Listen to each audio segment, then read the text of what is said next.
રામ રામ ને સીતારામ ડાયરાને આપણે પહોંચી ગયા હતા અંબાજી।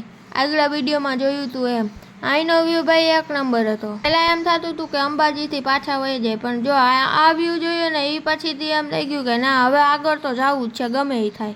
વ્યૂ જોવો તમે ખાલી। કહી દીધું ભાઈ દત્તાત્રેય જવાનું ચાલુ। જો વાંદરા મળી ગયા હતા રસ્તામાં। તો ભાઈ વ્યૂ જોઈને હે ને એનર્જી પાછી આવી ગઈ હતી, કરી દીધું જો ચડવાનું ચાલુ। હજી તો જો કેટલે હે આમ ઉપર ઠેક। ભાઈ આ એસીમાં કોને પવન ખાધો તો એ કહી દેજો। આ એસી ગોઈતું હતું આપણા જીજાજીએ। એસી એક ને બે હતા, એટલે એકમાં એ બેઠા હતા ને એકમાં હું। ભાઈ અહીંથી જે વ્યૂ આવતો હતો ને એ જોરદાર, કાંઈ ઘટે નહીં, અને પવન એવો મસ્ત આવતો હતો। હવે થોડુંક જ બાકી હતું। દીદીની એનર્જી થોડી ડાઉન થઈ ગઈ હતી, પણ તો એ કે દત્તાત્રેય તો જવું જ છે। અહીંથી તમે ઉપરનો વ્યૂ બતાવું, જોઈ લો। આ દત્તાત્રેયનો વ્યૂ હે। હજી અહીંયાથી ભાઈ 500-600 પગથિયા બાકી હતા ચડવાના।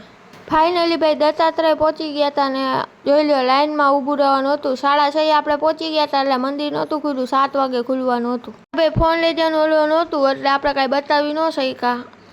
અત્યાર સુધી તો સાંભળ્યું હતું કાંઈ સુકૂન મળે, પણ ખરેખર આજ જોઈ લીધું। હાલો મળીએ નવા મિની વ્લોગ સાથે।